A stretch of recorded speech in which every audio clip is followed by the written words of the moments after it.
parce que c'est une grande confiance que fait sa partenaire aussi de lui laisser la main, même s'il y a des spermogrammes réguliers qui attestent bien que c'est bon, il n'empêche que c'est quand même aussi une grande confiance parce que c'est pas le garçon qui va le porter dans son corps si y a le développement d'un fœtus. Donc c'est quand même un superbe cadeau et une preuve d'amour aussi, je pense.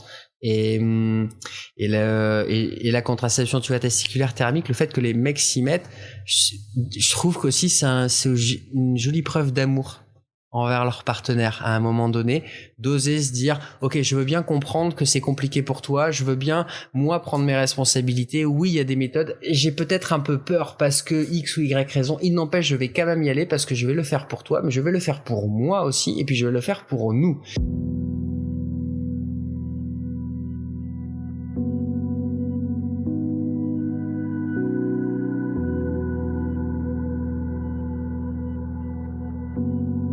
L'entrepreneuriat attire de plus en plus de candidats. On dit que le sexe a toujours fait vendre.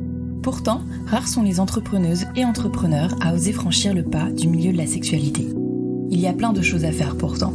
Éducation, nouveaux pornos, applications, contraception, sex toys et autres accessoires.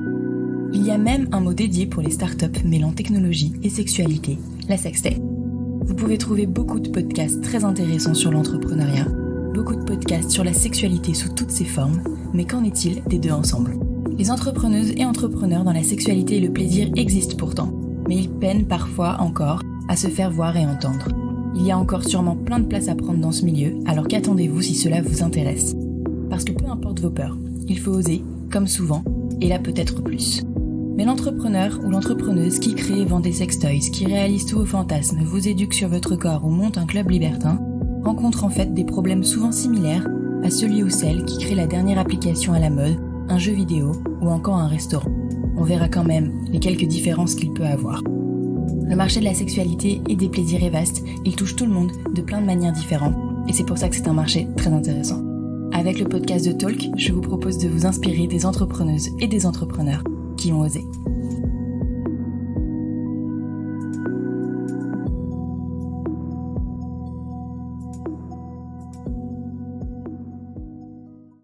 Donc, bonjour Maxime, merci d'avoir accepté cette invitation et de m'avoir accueilli chez toi pour répondre à mes questions sur Thorem, qui est l'entreprise qui développe l'anneau de contraception testiculaire ou contraception masculine, mais on verra pourquoi on préfère dire testiculaire. Donc je vais te laisser te présenter et puis expliquer comment tu en es venu à développer cette entreprise et surtout comment ça fonctionne cet anneau. Bonjour Manon. Du coup, merci de me donner aussi la parole et une occasion de partager ce que j'ai compris, découvert pour moi et ce que je partage aussi avec les garçons maintenant. Thorem, c'est une entreprise qui est toute jeune, elle a une année. Je l'ai créée dans le but en fait de rendre accessible un outil à visée de maintien des testicules en position haute, pour que les garçons puissent pratiquer la contraception dite masculine et thermique ou contraception testiculaire. Moi, clairement, cet outil, je l'ai créé parce que à un moment de ma vie, je me suis retrouvé dans un parcours contraceptif avec ma partenaire où les méthodes hormonales ou invasives étaient compliquées et du coup, d'un commun accord, on est allé voir ce qui se faisait pour les filles et pour les garçons, mais plutôt de manière naturelle. Et c'est comme ça que je suis tombé sur le site d'Ardecom, qui est vraiment l'association fondatrice, des pères fondateurs de ces approches dans les années 70, les pionniers qui ont développé à la fois une voie hormonale et une voie thermique. Et fort de cette expérience-là, je me suis lancé et j'étais bien intéressé par la thermique, qui me semblait super en tout point de vue, parce qu'elle est quand même naturelle, pas d'effet sur les hormones, hyper réversible, très très très efficace. Donc voilà, je comprenais pas trop pourquoi est-ce qu'elle était tant masquée, voire invisibilisée. Et puis à côté de ça, ben voilà, pour la pratiquer, il fallait se remonter les testicules. Alors, à part les maintenir avec un slip, c'est ce qu'ils avaient pensé à l'époque, hein, la technique de fabriquer des slips ou des jockstraps avec des élastiques, une sorte de harnais en fait pour maintenir les testicules en position haute. Il y avait ça, et sinon simplement se les tenir avec les mains, ça aussi c'est possible, hein, de tenir les testicules en position haute.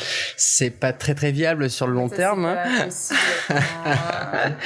En effet. 15 heures par jour et c'est pas possible pendant voilà, ouais, tu as des crampes. C'est le remont de couilles toulousain, c'est ça? J'aime beaucoup l'expression. Ouais, le remont de couilles toulousain, ouais, qui a été créé du coup à Toulouse par des Toulousains. Qui est quand même disponible seulement au CHU de Toulouse. Alors qui est disponible officiellement seulement au CHU de Toulouse par l'intermédiaire de l'andrologue Roger Miosset qui le propose au cours de ses consultations. Donc à l'époque c'était compliqué en fait d'obtenir le slip. Il y avait bien quelques réseaux militants, mais très peu développés de là où je me trouvais. Donc j'étais dans une impasse. À la fois j'avais une volonté de pratiquer cette contraception et j'étais dans une impossibilité technique d'accéder à la méthode. Et c'est comme ça que j'ai inventé l'anneau, en me disant mais tiens, est-ce que simplement un anneau en silicone, est-ce que simplement d'enserrer au final la verge et les bourses vides, ça ne fonctionnerait pas. Voilà, et de ce postulat-là, pendant quelques mois, années, j'ai développé quelque chose. J'ai construit cet outil avec un bureau d'études entre autres, avec beaucoup de réflexion. Et pour aboutir en fait à cet anneau, l'anneau AndroSwitch que du coup la société Thorem développe. Voilà, cet anneau n'a jamais au départ eu une visée d'être commercialisé, hein. Clairement, c'était je me construisais mon outil pour me mettre moi dans un parcours contraceptif. Il se trouve que voilà, tous les copains des réseaux militants et les copains autour de moi étaient quand même vachement intéressés par ce que je faisais et étaient avaient envie en fait au final eux aussi de récupérer cet anneau. Ils me le demandaient, ils me disaient tu veux pas me faire un anneau? Je leur disais attendez, je m'en fais un pour moi, ça veut pas dire que je vais en faire pour la terre entière, c'est pas ça. Et puis en plus c'était à ma taille, on est tous différents donc il faut quand même plusieurs tailles différentes, donc c'était compliqué. Voilà, donc la création de la société elle est partie de là, voilà, de ce postulat qui me manquait des outils qui étaient pas assez accessibles. Et puis une réelle envie des garçons qui déjà étaient dans des pratiques contraceptives ou de personnes qui désiraient se contracepter de pouvoir utiliser cet outil pour se remonter les testicules. Ok, d'accord. Et quand tu dis réseau militant, par exemple, du coup c'est un réseau militant qui se fait un militant, moi j'ai envie de dire militant contraceptif, militant féministe, c'est quoi comme type de réseau en fait? Pourquoi il faut être militant pour avoir envie de s'intéresser à sa contraception, tu vois? Ah, alors, oui. Non mais oui, tant mieux, hein, mais... c'est une vraie question, hein. Pourquoi c'est resté aussi uniquement dans un réseau militantiste? Je pense que quand même peu de garçons dans les années 80, fin 70 s'intéressaient quand même à la chose. C'est quand même de rester dans des milieux un peu fermés, très d'un coup féministes. On était vraiment sur les mouvements de MLAC aussi, sur les approches contraceptives. Il y avait cette alliance. Le mouvement de MLAC. MLAC, c'est le mouvement pour la libération et l'avortement et la contraception. Ah oui, pardon. Ok. Donc voilà, c'était les premiers mouvements vraiment, mais très indépendants qui pratiquaient l'avortement ou qui diffusaient la contraception un peu sous le manteau. Pour forcer les institutions après à le rendre viable et officiel pour tout le monde. Donc au départ vraiment cette pensée de la contraception elle émerge en fait de ces mouvements militants et plutôt sur des personnes d'extrême gauche, voire gauche toutes. Et donc c'est resté en fait historiquement ancré sur ce type de personnes et sur ce type d'organisation sociale. Petits groupes militants, ça fonctionnait sous forme du coup de personnes qui se réunissaient régulièrement autour d'une machine à coudre pour se fabriquer son modèle, ses outils à visée contraceptive. Et du coup, au travers de l'excuse de la fabrication, du do it yourself, il y avait cette histoire de libérer la parole. Libérer aussi la parole des hommes, donc être aussi dans une pratique de déconstruction du patriarcat que chacun portait en soi, au-delà d'être dans une action directe et concrète sur son corps pour être dans un jeu d'équité et de partage avec ses partenaires au niveau de la contraception. Et malheureusement, c'est resté comme ça très longtemps. Ça n'a jamais vraiment émergé sur du grand public. C'est resté lettre morte parce que clairement ça n'intéressait personne en fait. Les lobbies n'étaient pas intéressés par ces pratiques-là. Culturellement, ça semblait compliqué de proposer des choses pour les garçons parce que on partait du postulat que comme c'est les femmes qui vont porter l'enfant, c'est elles qui vont être responsables à 100% en fait de la maîtrise de la planification familiale au final. Et au final, ces discours ils ont amené de fait un oubli de dire que la fertilité en fait c'est une question individuelle d'abord. Et donc c'est une responsabilité individuelle qui se met dans un jeu collectif au travers de la contraception qui va être une pratique collaborative qui va plutôt se faire à deux dans une maîtrise de la fécondité. Voilà. Et souvent voilà, il y a eu cet oubli de la fertilité pour simplement garder que la fécondité et faire porter au final ce qui était une chance et une libération émancipatrice pour les femmes qui est devenu après une sorte de fardeau dans lequel socialement on s'est enfermé pendant des dizaines et des dizaines d'années. Voilà. Ouais, et dans lequel on est encore un peu toujours, quoi. Ouais. On est en train d'en sortir. Ok. Du coup, donc pour rappeler aussi, t'es infirmier à l'origine, et est-ce que ça t'a aidé clairement aussi à créer évidemment l'anneau, même si il y a peut-être une partie conception, ingénieur, mais aussi à faire ce que tu fais en plus, c'est-à-dire l'accompagnement à la mise en place de l'anneau. Est-ce que du coup tu peux expliquer comment tu fais ça et comment quand on va sur le site d'AndroSwitch, de Thorem, quand on veut on réfléchit sur sa contraception qu'on est un homme et que on veut acheter un anneau, comment ça se passe quand on te contacte? Alors en général, un garçon, il va pas arriver tout de suite sur le site et acheter un anneau et commencer sa pratique parce qu'en fait, il y a pas on n'a pas de retour culturel sur une pratique de nos pères, par exemple, à visée contraceptive. En gros, si moi je me retourne et je regarde mon père, qu'est-ce qu'il utilisait comme méthode pour se contracepter? Bon, il est devant pour le coup, mais à part la capote et le retrait et l'abstinence, il y avait pas grand-chose. Même la vasectomie, ça fait quand même pas très longtemps que c'est officiellement acceptable en France. Et ça reste encore très compliqué d'accès sur des populations jeunes, alors que ça devrait pas être le cas. Donc la contraception pour les garçons, c'est un truc qu'on connaît pas, en fait, au 21e siècle. Voilà. On est capable d'aller sur la Lune, bientôt sur Mars, mais la contraception des garçons, non, on n'a pas de recul. On n'a pas de recul. Donc un garçon qui arrive sur mon site, c'est parce qu'en fait, clairement, il va être confronté soit à des problèmes ou des IVG à un moment donné dans son parcours. Ça va questionner sa sexualité et du coup sa fertilité et sa potentielle paternité. Ça, c'est vraiment l'une des choses qui va amener un garçon en fait à se poser la question de sa responsabilité s'il va se retrouver face à ces situations qu'il n'a pas désirées non plus, ni sa partenaire, et il va le vivre lui aussi, ce deuil-là de cet enfant qu'il va falloir ne pas faire vivre, voilà, ce non-accompagnement, voilà. Ça, c'est vraiment les premières choses qui vont donner les déclics aux garçons. La seconde, ça va être les partenaires, donc ces partenaires féminins qui vont revenir vers lui en lui disant, écoute, moi, je peux pas, en fait, techniquement, pour 1 million de raisons, je ne peux pas utiliser de contraception. Donc, qu'est-ce qu'on va faire? On va utiliser la capote ou le retrait. Et dans ces contextes-là, capote et retrait, ça a le désavantage sur des relations longues, dans des process longs, que de toute façon c'est limitatif au niveau de l'émancipation sexuelle et du plaisir en fait. Et donc à un moment donné la capote elle va être un frein dans la relation sexuelle, même si elle laisse toujours ses avantages hein. Pour les IST, je le rappelle, il y a que la capote qui peut être utilisée, mais voilà, ça va être un frein, tout comme le retrait.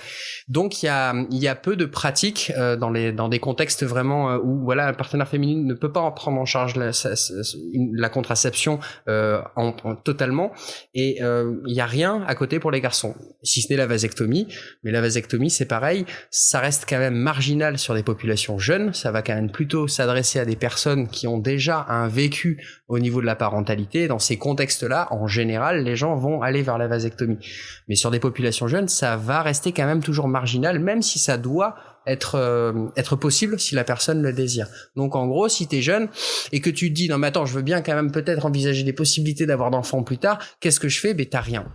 Donc ça c'est vraiment le retour en fait de ses partenaires qui va l'amener à se dire tiens, je vais m'interroger sur ce qu'il existe.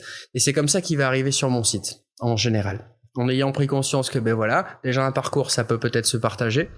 Il peut prendre tout ou partie en charge de la contraception, sans enlever la maîtrise aussi de la charge contraceptive de sa partenaire, c'est-à-dire sans enlever quelque chose qui a été un gain pour les femmes à un moment donné. Vraiment, c'est la contraception pour les garçons, ce n'est pas enlever quelque chose, au contraire, c'est rajouter, c'est ce que tu appelles la contraception mutualisée. Ouais, c'est ça. C'est une mutualisation des pratiques qui part du postulat que si chacun est responsable, conscient de sa fertilité, il peut se responsabiliser en face de ça. Et donc, si chacun individuellement a une pratique contraceptive, donc la thermique avec la symptothermie ou le diaphragme, par exemple, ben ça va être deux méthodes naturelles qui vont se mutualiser, qui du coup vont être redoutablement beaucoup plus efficaces qu'une seule et même pratique. Et ça va mettre les deux partenaires aussi sur un pied d'égalité. Les deux vont maîtriser leur fertilité et ça va créer une pratique contraceptive qui est viable sur du long terme, basée sur les connaissances du corps, qui est soft, qui est douce au final et qui est qui est dans une approche de longue durée quoi. Voilà. Donc les garçons arrivent sur mon site déjà dans cet état d'esprit-là. Et donc dans cet état d'esprit-là, mon site il est construit en fait pour que le garçon il comprenne un peu mieux son corps. Ça va être vraiment le premier truc. C'est en gros, il va découvrir à la fois ce que c'est que le fonctionnement de la thermique, mais comment fonctionne son corps.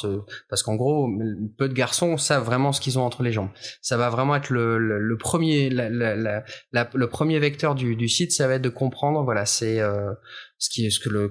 comment le garçon se constitue lui-même et comment est-ce qu'il va pouvoir appréhender ce protocole. Le second temps, ça va être se dire, ok, bon ben je suis prêt, je veux bien essayer. Et là, ça va être un temps un peu plus symbolique, archétypal, où ça peut être compliqué de se dire, me les remonter, est-ce que ça va faire mal? Mais alors ça va disparaître, donc c'est vécu comme une émasculation. Mais alors ça veut dire que je vais plus rien éjaculer. Toutes ces questions-là, en fait, sur le virilisme, ces dogmes archétypaux qu'on nous a transmis de génération en génération, on arrive à un moment donné, ben on se retrouve à devoir les poser ou à y être confronté. C'est un peu la troisième étape. C'est quoi les questions classiques, vraiment les grandes peurs les grandes peurs, c'est ça va me faire mal. Moi, je touche pas à mon sperme. Il est hors de question que ça modifie quelque chose sur mon sperme. La thermique ne modifie rien sur l'apparence du sperme et le volume. Je le précise ici, les spermatozoïdes, c'est quelques pourcentages, moins de 5% du volume total émis. Donc voilà. Et c'est l'apparence. L'aspect aussi de se dire, tiens, ben en fait, je vais plus rien avoir entre les jambes. Alors c'est pas plus rien du coup parce que je t'avais demandé tout à l'heure en off.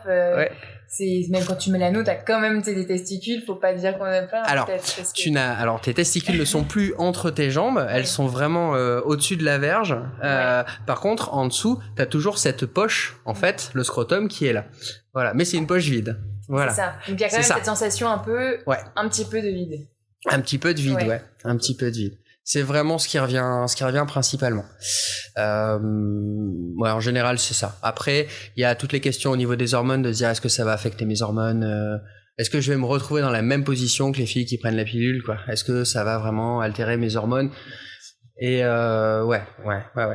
Et après, la réversibilité. Est-ce que vraiment, si je mets ma fonction en veille, en stop, est-ce qu'elle va redémarrer, quoi? Ça, ça peut être un vrai frein. Mais tu vois, par rapport à ce frein-là, même des mecs qui commencent et qui ont l'anneau, j'en ai quelques-uns dernièrement là qui m'ont envoyé leurs résultats de spermo. Donc je donne des exemples, mais ils me disaient spermogramme, voilà, donc l'examen pour déterminer ta concentration de spermatozoïdes qui permet de savoir si t'es bien en état de contraception ou pas, en fait, si t'as assez peu de spermatozoïdes pour dire que t'es contracepté. Il y en a qui m'appellent et ils me disent, ok Maxime, bon, le seuil c'est moins de 1 million, mais là j'en ai 50 000. Et ils me disent, est-ce que j'en ai pas trop peu? Tu vois, et donc il reste quand même ce truc-là de se dire mince, il faudrait pas que. À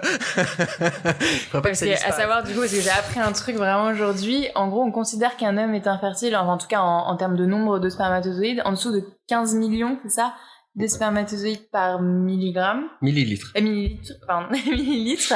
Et par contre, pour la contraception, on demande à ce qu'il y ait moins d'1 million, c'est ça? Ouais. Donc vraiment, le gap est énorme. Là, on est sûr que normalement, il n'y aura pas de fécondation possible, en fait. Alors, on est sûr dans le sens où il n'y a pas de méthode sûre à 100%. Oui, pour la contraception, c'est jamais 100%. Mais on est sûr parce que c'est des méthodes qui sont efficaces à plus de 99,6%.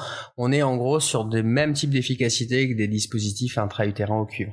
On est sur des méthodes qui sont très très très efficaces. Donc c'est ce que je dis aux garçons en général ou aux couples. Si vous pratiquez la thermique, il faut pas que vous ayez un désir inconscient d'enfant derrière. Il vaut mieux utiliser le retrait ou la capote dans ces cas-là, si vous voulez vous laisser surprendre par la vie.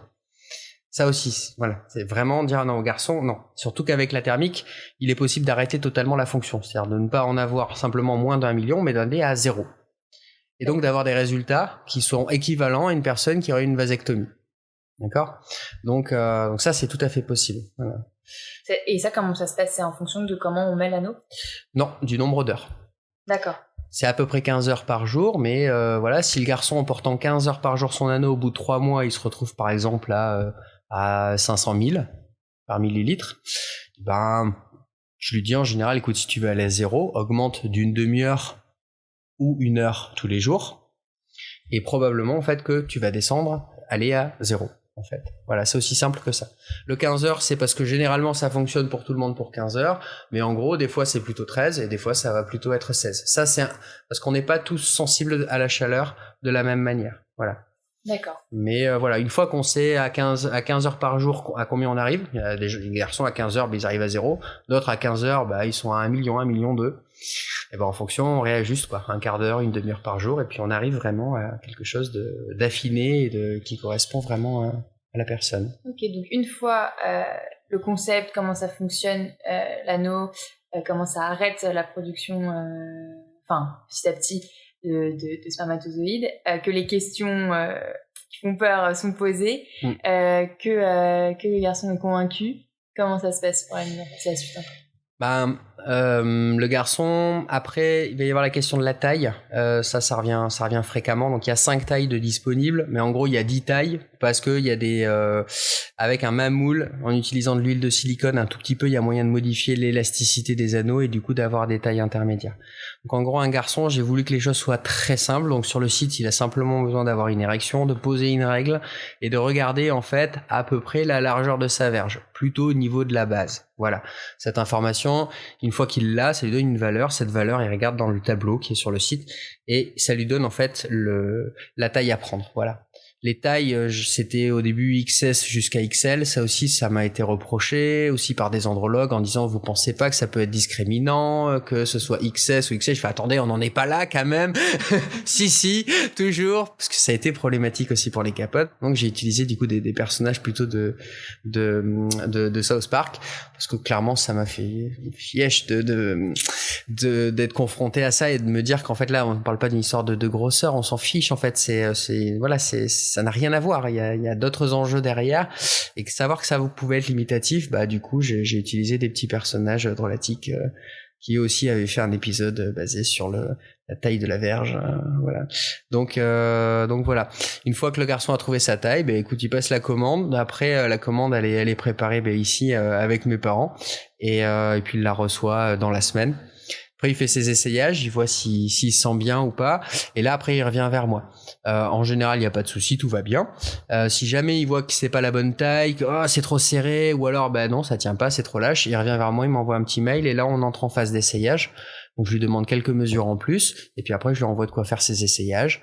Après, à ce moment-là, souvent, on fait une visio pour voir comment il s'y prend au niveau de la mise en place. On a un petit entretien téléphonique et tout ça.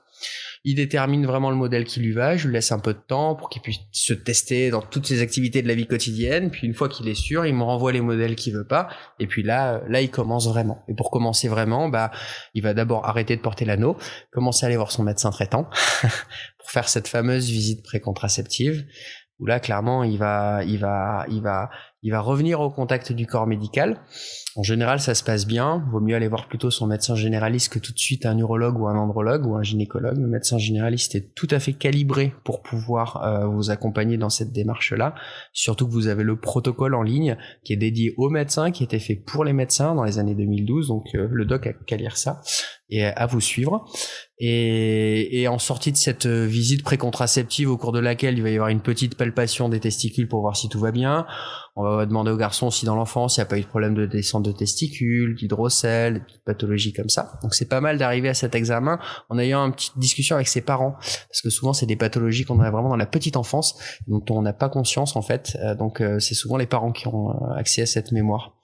Voilà, et le garçon sort de cet entretien avec un spermogramme, là, une prescription pour spermogramme, et là il va au laboratoire, il fait son spermogramme, et puis si le spermogramme est tout à fait normal, eh bien il peut commencer sa pratique 15 heures par jour, 7 jours sur 7, de remonter. Ok, et c'est efficace Au bout de 3 ans. Non, je rigole.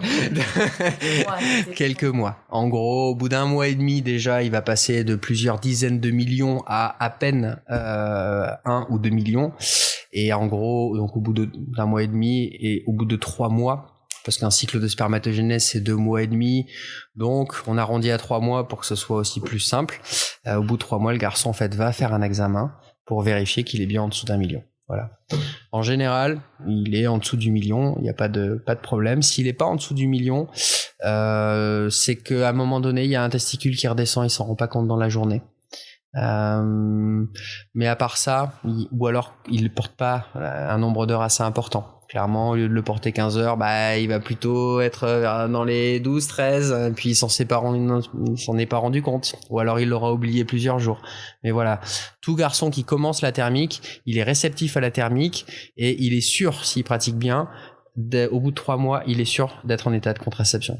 Pour l'instant, on n'a trouvé personne qui ne réagisse pas, qui soit résistant à la chaleur. Ça arrivera peut-être un jour, mais pour l'instant, ça a l'air de marcher chez tout le monde. Voilà. Donc, il n'y a pas de contre-indication à partir du moment où le spermogramme est bon, qu'il n'y a pas de kyste ou quoi que ce soit. Il n'y a pas de contre-indication quasiment au port de l'anneau. Non. Alors, il n'y a pas de contre-indication. Il y a une contre-indication majeure. C'est plus un ensemble de contre-indications, on va dire. C'est par principe de précaution, l'idée ça va être de pas perturber une fonction qui est déjà perturbée. Donc si le spermogramme est pas bon, en fait, là il va falloir aller voir un spécialiste pour voir si quand même, malgré le fait que le résultat soit pas bon, on peut pratiquer ou pas. Ça c'est le premier truc. Une autre raison qui demande l'avis d'un spécialiste aussi, ça va être s'il y a eu des problèmes de descente de testicules dans la petite enfance. Parce que les problèmes de descente de testicules dans la petite enfance, justement, ça va entraîner une altération en fait des outils de production des cellules de Sertoli et de Leydig qui sont dans les testicules et qui eux ne pourront pas mûrir en fait sur le temps de la petite enfance et du coup vont naturellement à l'âge adulte faire des spermatozoïdes de mauvaise qualité, tu vois, avec un pouvoir de fécondance très très bas. Donc là c'est une question de se dire voilà, est-ce que sur ces fonctions déjà altérées on peut altérer avec la chaleur ou pas, tu vois, dans le bénéfice risque. En général on peut y aller, mais ça demande quand même l'avis d'un spécialiste et quelques examens complémentaires. La seule raison pour laquelle vraiment on peut pas pratiquer, en fait, c'est quand on a une hernie inguinale. On a eu une hernie inguinale, c'est en gros les hernies inguinales, c'est alors comment dire ça ? Il y a plusieurs couches dans le bas ventre en fait, dans ce qu'on appelle le péritoine, qui vient envelopper les organes, et puis à un moment donné, il y a une couche qui vient lâcher, et du coup il y a des ganglions, il y a une partie en fait de ce qui était dans la poche interne qui vient sortir. D'accord. Et du coup, elle sort au niveau du pubis et ça vient faire une bosse en fait sur le côté. Voilà, ploc comme ça. Dans l'aine ? Non, au niveau du pubis. Ah, ok, au niveau du pubis. Voilà, ça fait une excroissance comme ça, molle en fait, que tu peux appuyer, que tu peux remettre dans le corps. Mais comme les tissus qui tenaient ce qui tenait cette excroissance ont lâché, ça fait une petite boule. Et en fait, pour la soigner, les gens mettent un filet. Et en fait, en mettant un filet, en fait, ils viennent fermer la poche sur le côté, et du coup cette poche là elle peut pas recevoir le testicule. Ah d'accord, ok. La poche interne qui est censée pouvoir recevoir les testicules quand ils remontent, une des deux qui n'est pas accessible, quoi. Elle est fermée en fait par un filet et du coup techniquement tu peux pas mettre le testicule dedans. Voilà, ils l'ont fermé justement, vu qu'à l'intérieur ça avait été déchiré. Eux, ce qu'ils ont trouvé comme solution, c'est de rajouter un filet, mais ils le rajoutent à cet endroit-là. Et donc comme c'est à cet endroit-là et que c'est normalement à cet endroit-là où le testicule doit passer pour être en position haute, il peut plus passer, donc il peut plus être monté. Voilà. Ok. Ça c'est l'une des raisons. Donc ça prouve bien que quand même le fait que les testicules remontent, c'est une fonction naturelle du corps qui existe de base, avec ou sans anneau de toute façon. Ah oui. Parce que quand on a froid, quand on n'a pas de place, avec des vêtements trop serrés ou quoi, les testicules remontent naturellement. Naturellement. Ou quand on a beaucoup de plaisir aussi, ça peut arriver. Elles vont remonter. Ouais. Naturellement. Ouais. Ok. D'accord, donc hyper complet. Donc là, tu accompagnes sur tout ça. Et ensuite, sur les personnes que tu as pu accompagner, la plupart le temps d'adaptation, il s'est bien passé. Les retours, ils sont assez convaincus rapidement. Ouais. Ok. Ouais, les garçons sont convaincus rapidement. Certains ont besoin d'être accompagnés longtemps. C'est quoi longtemps? Quelques semaines. Okay. Il y en a des fois même 2 mois, je les suis, mais c'est rarissime. Mais c'est plus parce que la personne a besoin d'être aussi rassurée, que ça reste quand même une pratique marginale et que les garçons ils sont quand même un peu isolés. C'est pour ça que c'est bien s'ils peuvent se rapprocher des groupes locaux s'ils le désirent. C'est pour ça que j'ai mis en place aussi une communauté sur l'application Signal pour que les gars puissent discuter entre eux.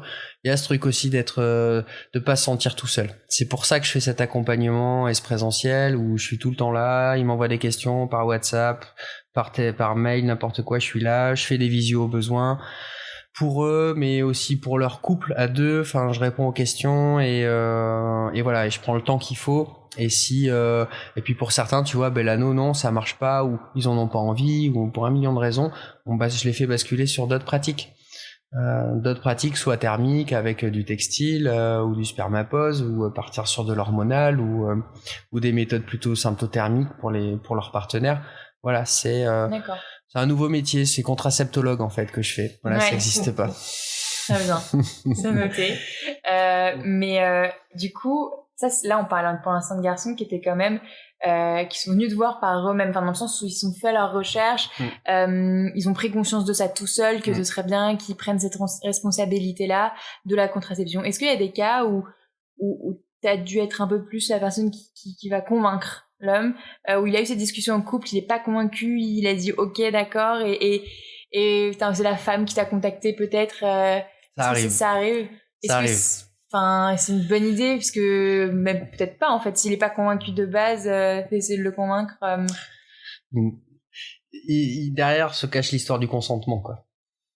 Tu peux pas forcer quelqu'un à faire quelque chose qu'il a pas envie de faire. Alors après, comment l'amener à ce qu'il veuille le faire, et dans quelle mesure la partenaire est légitime pour faire ça, c'est compliqué, quoi. Bien sûr. Donc en général, quand les filles m'envoient des messages, certaines, ça arrive, Maxime, mon partenaire, il veut pas, mais pourtant ce serait bien parce que moi je galère dans ma contraception et tout. Je leur dis, il y a pas, ils me demandent comment les convaincre. Je dis, il y a pas à les convaincre, quoi. Faut pas essayer de les convaincre. Je leur dis souvent, voilà, qui m'appelle, on peut en discuter. Déjà, ça permet de désamorcer toutes les bombes psychologiques et émotionnelles autour de ces pratiques-là. Mais après, voilà, si la personne veut pas y aller, elle veut pas y aller, on peut pas forcer. Moi, ce que je dis, si vous êtes dans une impasse et que la fille n'a aucune méthode ou qu'elle veut pas, c'est légitime aussi, tout comme c'est légitime qu'un gars ne veuille pas se contracepter. Dans ces cas-là, pas de quid vaginal. Pas de pénétration vaginale. C'est tout. D'accord. C'est tout. Aussi simple que ça. Ça, j'imagine qu'il y a pas beaucoup de couples qui le font, quoi. Enfin, en tout cas, dans ces contextes-là. Mais ça, c'est vraiment là, tu rentres dans l'intimité du coup d'un couple et leurs discussions, et c'est là où ça arrête un peu ton accompagnement, parce que tu peux pas. Ah non, oui, moi je peux pas aller plus loin. Par contre, mais c'est la seule alternative viable que j'ai trouvé à dire aux gens qui sont dans une impasse dans leur relation à 2, c'est de dire prenez le temps d'y réfléchir, prenez le temps de vous poser des questions, à savoir là, le projet de parentalité, où est-ce que j'en suis avec moi-même, tu vois, est-ce que je veux ou pas un bébé, qu'est-ce que je veux pour mon corps. Est-ce que je veux une pratique naturelle et être auprès de mon corps? Est-ce que je veux m'investir pour mon corps? Est-ce que quelles sont ces limites qu'il y a en moi qui me disent que non, je ne peux pas toucher à mes testicules, quoi, tu vois, toutes ces déconstructions culturelles, mais je peux que les susciter. ou lui proposer d'aller en parler en groupe ou de m'appeler ou de regarder des vidéos sur ça. Mais on peut pas forcer. Mais la seule solution qui, à mon avis, est viable si vraiment le couple est dans une impasse, c'est de dire voilà, pas de quid vaginal. Pas de quid vaginal, pas de fécondance. Point. Ça permet aussi d'aborder la sexualité différemment et de rappeler que voilà, la sexualité ne peut pas se réduire à cet acte de pénétration vaginal. Je dis pas qu'il faut aller sur l'anal non, je dis mais pourquoi même pénétration en fait sur la sexualité. Et du coup, ça permet aussi de réouvrir les champs de conscience et des champs du corps qui peuvent être explorés. Et peut-être que du coup, grâce à ça, d'arriver à une autre réflexion en se disant, tiens, pourquoi pas reprendre ou m'intéresser à ces méthodes, quoi. Voilà. Ok. Ça peut être aussi tout aussi intéressant, clairement, pour le couple, sans partir sur un conflit de couple, quoi. Exact. Trouver juste une autre alternative aux contraceptions, c'est-à-dire ne pas avoir de risque de fécondation tout court, en fait. C'est ça. Okay. C'est ça. Et ça sort en fait les deux partenaires d'une impossibilité. Et d'une impasse. Voilà. Ok. Pour revenir un peu sur la fabrication de AndroSwitch, puisque les parents de Maxime sont là et qui participent complètement du coup à la fabrication, est-ce que je peux vous interroger? Oui. Que voulez-vous savoir? Ah, c'est moi qui prends le micro. Je vous le temps. Je vous demande juste peut-être de vous présenter, de m'expliquer ce que vous faites, comment vous participez à cette entreprise, ce qui vous intéresse dans le projet et pourquoi c'est important pour vous de le faire. Enfin, ce que vous voulez. Ce que je veux. Très bien. Donc, je suis le papa de Maxime, donc, et Maxime nous a présenté son projet il y a de nombreuses années. Donc après l'étonnement et la surprise et puis la découverte, effectivement, parce que moi c'est ma génération, on ne connaissait pas du tout, on n'a jamais parlé de ça de toute façon. Donc on a décidé, mon épouse et moi, de l'accompagner au maximum dans son projet. Et donc on en est venu, on va faire court, puisqu'on en est venu au final, donc il fallait trouver un endroit pour la fabrication, donc ça s'est passé là. Et la fabrication, Maxime avait mis au point déjà tout ce qui était les moules, trouver les bons produits de silicone et tout, qu'il a fallu faire de nombreux essais, ainsi de suite et tout. On est passé par des phases extraordinaires, des histoires extraordinaires d'ailleurs, parce qu'on a eu des résultats d'enfer. Bon, bref. Donc c'était très très très intéressant, effectivement. Du coup, on a tout à fait participé à l'évolution de son projet. Et donc, maintenant que c'est au point, ma foi, j'ai en charge donc la fabrication de tous ces moules, différentes de tailles et tout, et puis ma foi, ça se passe très très bien. Et puis, vous avez un exemple là sur la table, voilà. Et donc, à la suite de ça, avec mon épouse, maintenant, elle se charge plutôt de la partie logistique, envoi, suivi, et tout. Et donc on fait ça à deux, et puis je pense qu'on s'en sort pas trop mal vu les résultats. Je pense que notre patron est assez content de nous. Apparemment.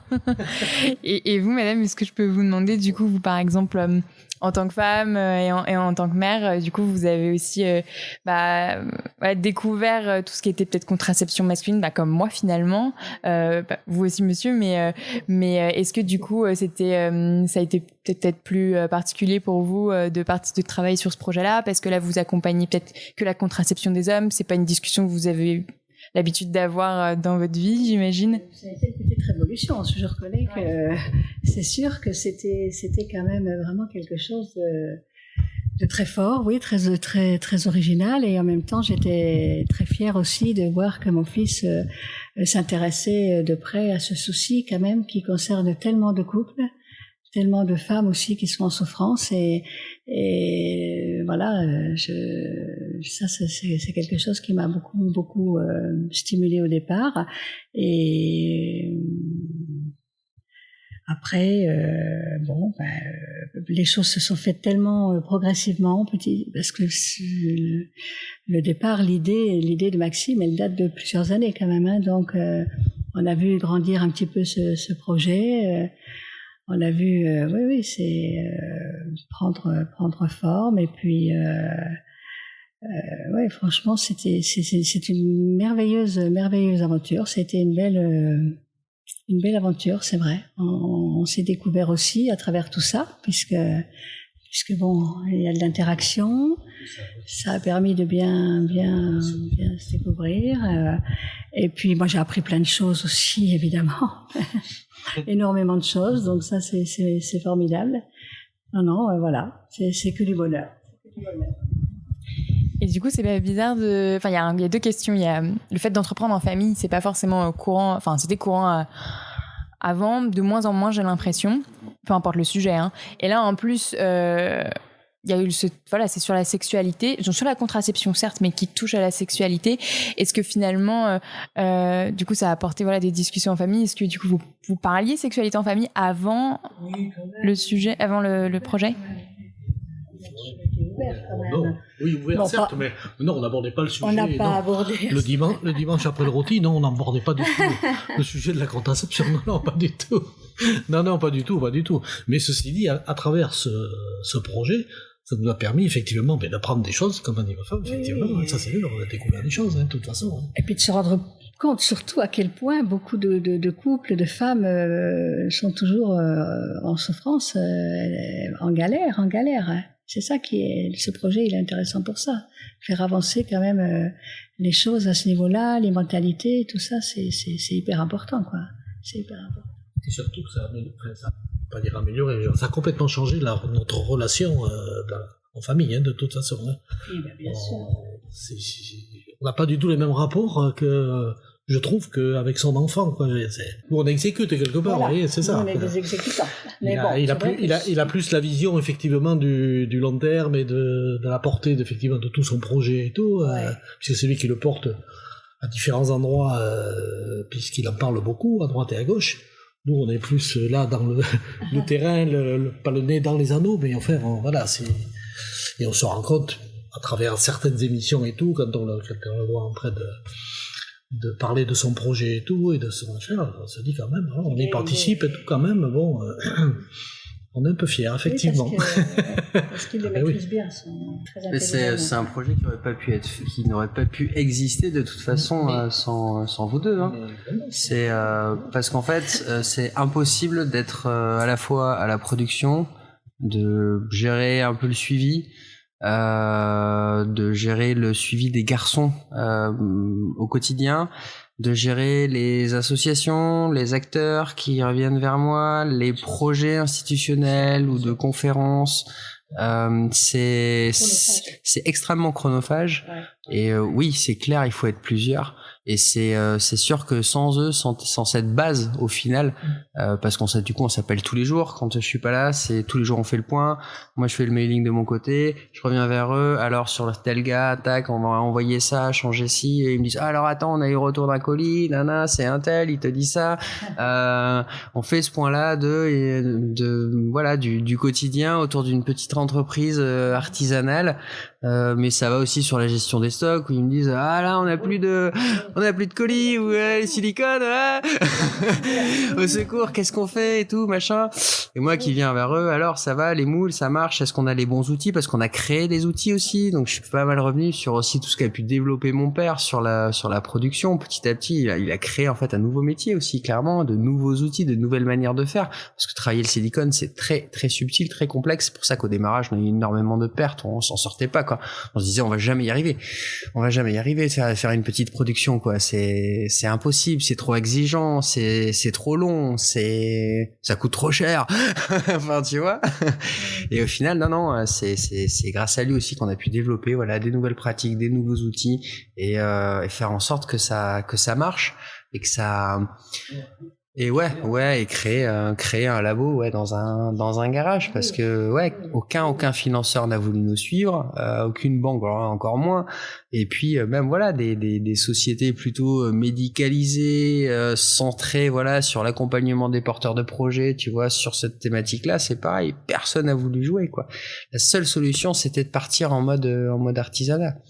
Donc à produire ensemble des anneaux et moi à aller vadrouiller pour aller parler de ça. Comme quand je suis arrivé en Belgique, j'ai dit alors la contraception pour les garçons ça existe. Ah bon, ça existe? Oui ça existe. Tu vois, et il y a voilà cette méconnaissance, il faut arriver à aller la lever un peu partout, quoi, tout en continuant à préserver la production et le développement ici, quoi. C'est ça qui est passionnant, quoi. Ok, et merci beaucoup du coup pour votre témoignage et pour partir plus sur la sexualité en général ou la contraception du coup en général. Même si je pense que pour beaucoup, on a un peu des petites idées en tête, mais qu'est-ce qui bloque la contraception masculine ou testiculaire ?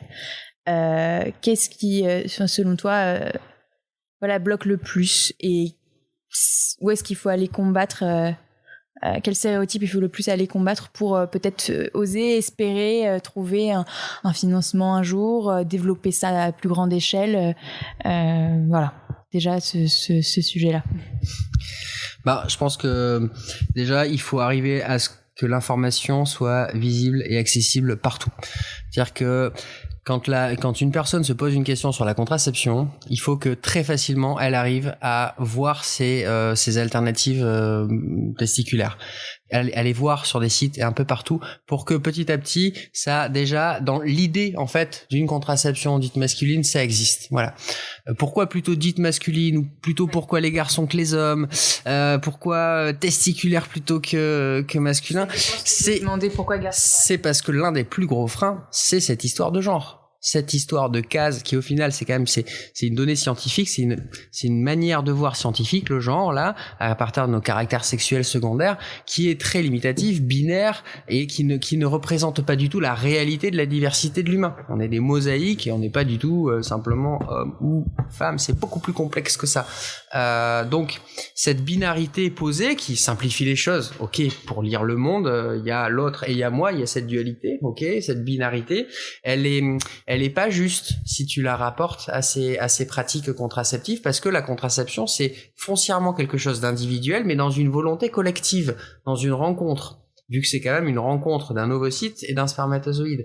Et cette démarche-là, elle ne peut pas être duelle, elle ne peut être que uniciste et basée sur cette rencontre-là. Donc vraiment le premier des stéréotypes à combattre, c'est déjà le genre qui est posé derrière la contraception et derrière le genre, il y a des mots. Et ces mots-là, c'est à nous, ceux qui travaillons, militons sur ces domaines-là, à en proposer d'autres pour que peu à peu aussi les mentalités changent et que on n'arrive pas aux mêmes écueils que ce qui a pu être fait avec les pratiques contraceptives plutôt féminines, qui vont justement enfermer les personnes dans une pratique et ne pas les ouvrir en fait à une hybridation des méthodes ou à une mutualisation des méthodes en disant non, il y a qu'une personne il y a que moi qui suis en charge de la planification de la famille ou de la contraception. Non, c'est pas vrai. On peut le faire à deux en fait. On est à deux dans un couple, voilà. Donc ça c'est vraiment le premier frein. Le second frein c'est que médicalement l'andrologie, le corps médical de l'andrologie n'existe pas. Il est volontairement sectionné, diffusé, disséqué entre différentes autres branches de la médecine. Clairement, quoi. Si quelqu'un veut faire andrologue, un bon médecin qui veut faire, un interne qui veut faire andrologue, en général, va dire non, mais t'es bon médecin, tu vas plutôt faire oncologue, tu vas faire autre chose en fait. L'andrologie, ça n'existe pas dans la médecine encore. Et tout le travail, c'est de donner corps à ce corps de médecine pour que elle soit reconnue. Parce que derrière l'andrologie se cache du coup de l'endocrinologie, de l'urologie, de la médecine généraliste, de la sexologie, de la psychologie, et tout ça pourrait être regroupé dans ce corps de métier qui existe pour les femmes, ce qu'on appelle la gynécologie, et qui n'existe pas chez les hommes. Ça n'existe pas chez les hommes en partie, pourquoi ? Parce qu'il n'y a pas d'outils à disposition des andrologues. Ils n'ont pas d'outils pour contracepter les garçons ou leur proposer des trucs. Et à part la capote, ils vont leur proposer quoi ? La vasectomie. La vasectomie, c'est sous la main des urologues. Donc clairement, les andrologues peuvent en pratiquer, mais quand tu penses vasectomie, tu penses urologie. Tu vas rarement chercher l'andrologue, parce que l'andrologue, il n'existe pas. Alors que si l'andrologue avait des outils un peu comme l'anneau, si le slip se diffusait aussi plus, si les pratiques hormonales se diffusaient plus, il aurait des outils aussi pour faire exister sa pratique d'andrologie. En général, une personne va voir un andrologue quand elle a des problèmes de fertilité. C'est tout. Voilà. C'est là qu'elle découvre qu'il existe un corps médical dédié à l'homme. Voilà. Et donc là, pour le coup, par contre, il y a une séparation de genre. Il y a le gynécologue pour la femme, l'andrologue pour l'homme. Et l'idée, ce serait que du coup, l'andrologue puisse prendre en compte tous les aspects de l'homme et de la femme un peu, enfin tout ce qui va être lié finalement, peu importe, comment dire. Est-ce qu'il ne faudrait pas plutôt que ce soit une sorte vraiment un médecin spécialisé dans la sexologie et sexologue qui s'occupe de tout ce qui est contraception et pas seulement puisqu'on essaie de pas genrer, tu vois. C'est ça qui est compliqué. Il y a 2 secondes, on disait ne pas genrer. Je suis complètement d'accord avec toi. Et en même temps, on parle quand même de gynécologue et d'andrologue qui séparent de genre. Donc comment on fait? Eh ben, déjà, on fait des andrologues. Et en parallèle, on donne corps à quelque chose d'autre qui serait de la contraceptologie pour devenir contraceptologue. On a bien des oncologues, pourquoi pas, nous pour les cancers, pourquoi? Un truc dédié à la contraception. On sortirait la contraception des pratiques de l'approche pathologique. Parce qu'en général, on va voir un médecin quand on a un problème de santé. La contraception, c'est pas par rapport à un problème de santé, hein, c'est quand on est dans un corps sain, c'est c'est pas pour, voilà, il y a pas de pathologique derrière, hein. Donc on pourrait très bien imaginer un autre corps de métier entre les deux, tu vois, entre le gynéco et l'andro, qui lui viendrait uniquement s'occuper de la contraception et qui travaillerait quel que soit le genre de la personne, peu importe. Voilà. Mais je pense que pour ce corps médian puisse exister, il va falloir d'abord équilibrer le départ. Et le départ, c'est qu'il y a un équivalent au niveau corps médical pour les garçons, l'andrologie. Parce que pour l'instant, le garçon, il vit dans une préhistoire au niveau de la médecine et de son approche du corps. Il n'y a pas de recul. Le garçon ne va jamais faire des check-ups de santé, encore moins sur ses parties intimes, ce qui fait qu'il arrive en fait au corps médical quand il y a déjà du pathos et que c'est déjà bien développé. Et dans une précarité au niveau de la santé énorme comparée aux femmes qui, elles, dès le départ, sont suivies par la gynécologue. Je dis pas que c'est spécialement une bonne chose d'être suivi aussi. C'est source de violence, c'est source de plein de choses. Voilà. Je dis qu'on peut peut-être le conserver, mais d'une manière douce. Le susciter aussi pour les garçons, ok, et en parallèle de ça, proposer après une 3e voie dédiée, non plus au pathos, mais simplement à la contraception. Voilà, ça ce serait bien. Ok. Non mais j'aime bien, ça fait plusieurs fois là qu'on essaye avec certains intervenants d'imaginer la sexologie du futur ou les relations sexuelles du futur et là ça serait partie de la contraception du futur, ça pourrait, il y a des spécialités qui se créent chaque année apparemment en médecine, donc pourquoi pas celle-ci quoi. Et du coup pourquoi garçon et pas homme par exemple? Alors ça c'est une pensée qui arrive plutôt des Thomas Boulou, qui est aussi un groupe militant qui travaille sur la contraception, mais pas que, mais vraiment sur la réflexion de genre, la déconstruction patriarcale de manière générale. Et l'idée c'était de se dire que homme c'est quand même déjà bien genré, mais alors comment parler de personnes avec des testicules? Simplement, tu vois, l'idée c'est de revenir en fait à avant que ce soit un garçon, avant que ce soit un homme. Un garçon, c'est un petit homme. Il est en devenir d'homme. Ses caractères sexuels sont en construction, un peu comme une fille. On va réduire, en fait, au lieu de donner un nom adulte, fini, avec des caractères sexuels finis et matures, dire ça, c'est un homme, on va utiliser un mot qui est un peu avant. Le garçon, tu vois. Ce garçon-là, c'est un mot, c'est pas le mot juste pour parler de la personne qu'on a en face, mais c'est moins pire que homme. D'accord ? C'est pas le bon mot. Oui, non, mais c'est moins pire.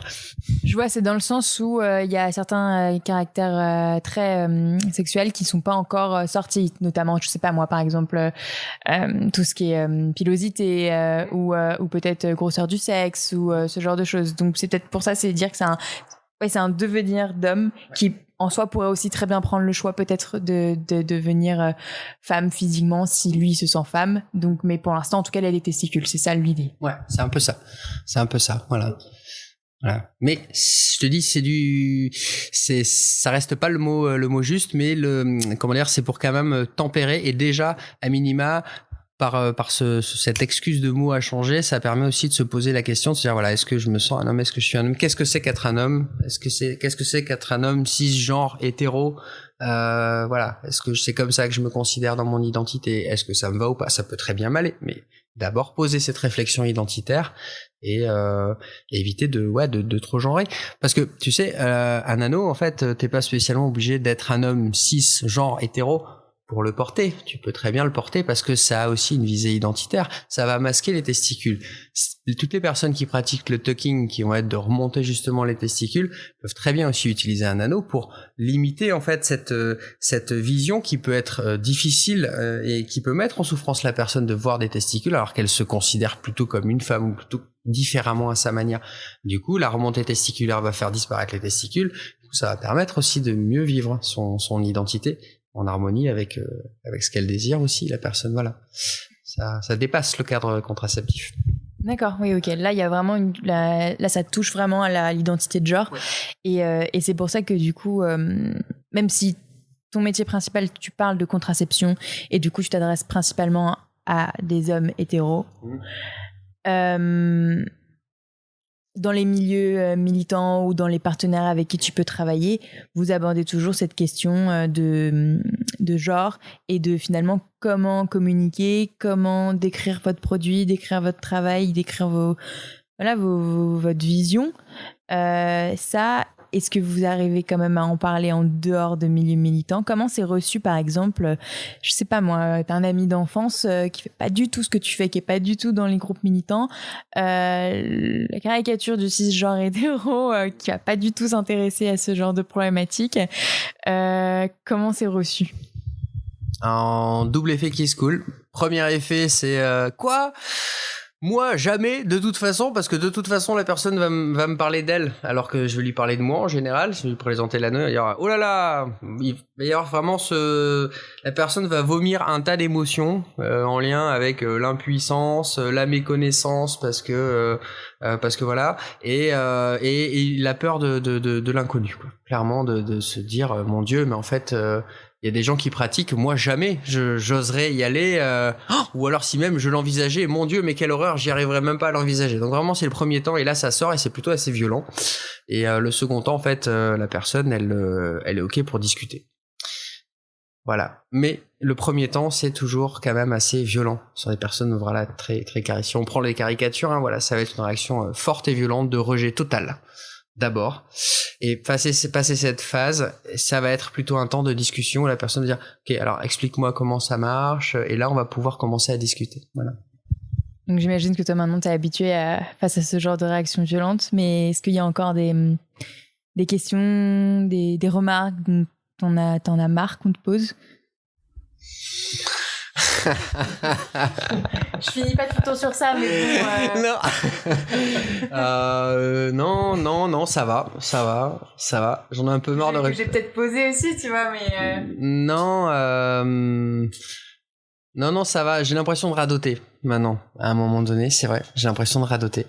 Et c'est pour ça que j'aime bien parler d'autres choses comme voilà le parcours contraceptif ou rappeler que les garçons quand ils prendre un anneau, c'est pas simplement un anneau, en fait, c'est clairement changer de vie d'une certaine manière, parce que en fait il va découvrir un parcours de vie au travers du corps médical, des laboratoires, de son corps, d'une ritualisation de gestes, de peur ou pas durant son parcours contraceptif, de nouvelles relations à sa partenaire où les rôles peuvent s'inverser, la charge mentale aussi, où ce partenaire c'est elles qui vont lui rappeler t'as mis ton anneau, t'as fait ton spermogramme, toutes ces contraintes là, mais c'est lui qui va les découvrir, cette complicité qui va naître en fait entre ces deux personnes aussi, parce que c'est une grande confiance que fait sa partenaire aussi de lui laisser la main, même s'il y a des spermogrammes réguliers qui attestent bien que c'est bon, il n'empêche que c'est quand même aussi une grande confiance parce que c'est pas le garçon qui va le porter dans son corps si elle développe un fœtus,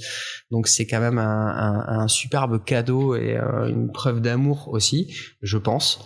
Et la contraception testiculaire thermique, le fait que les mecs s'y mettent, je trouve qu'aussi c'est une jolie preuve d'amour envers leur partenaire à un moment donné, d'oser se dire ok, je veux bien comprendre que c'est compliqué pour toi, je veux bien moi prendre mes responsabilités, oui il y a des méthodes, j'ai peut-être un peu peur parce que X ou Y raison, il n'empêche je vais quand même y aller parce que je vais le faire pour toi, mais je vais le faire pour moi aussi, et puis je vais le faire pour nous.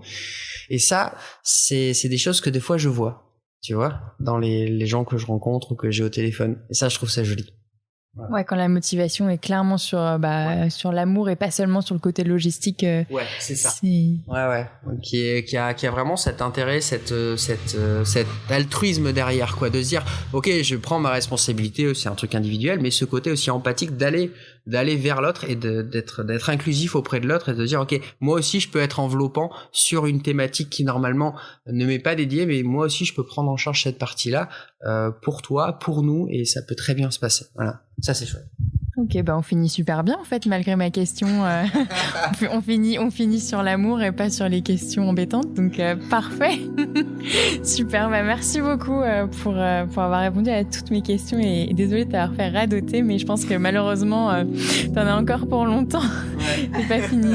Donc j'espère que ce sera bien écouté. Je relais un maximum pour qu'on en parle de plus en plus, quoi. Merci à toi. Merci beaucoup.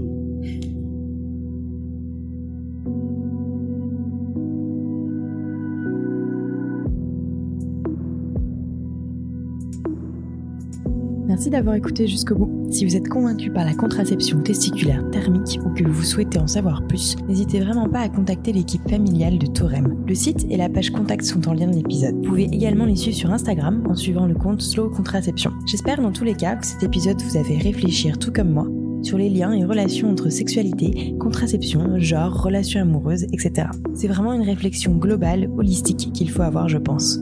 Ça me confirme aussi dans l'idée que les sujets liés à la sexualité et l'entrepreneuriat sont encore plus vastes que je ne le pensais. Ce n'est pas simplement d'un côté le plaisir, d'un autre la santé et de l'autre encore l'éducation. Tout est mélangé. N'hésitez vraiment pas à continuer de partager vos réflexions en commentaire de l'épisode ou en message privé, en plus de me mettre des petites étoiles évidemment. Vous pouvez me contacter sur le compte Instagram talk-du8universe ou sur notre site internet talk-du6universe.com. Merci encore et à très vite.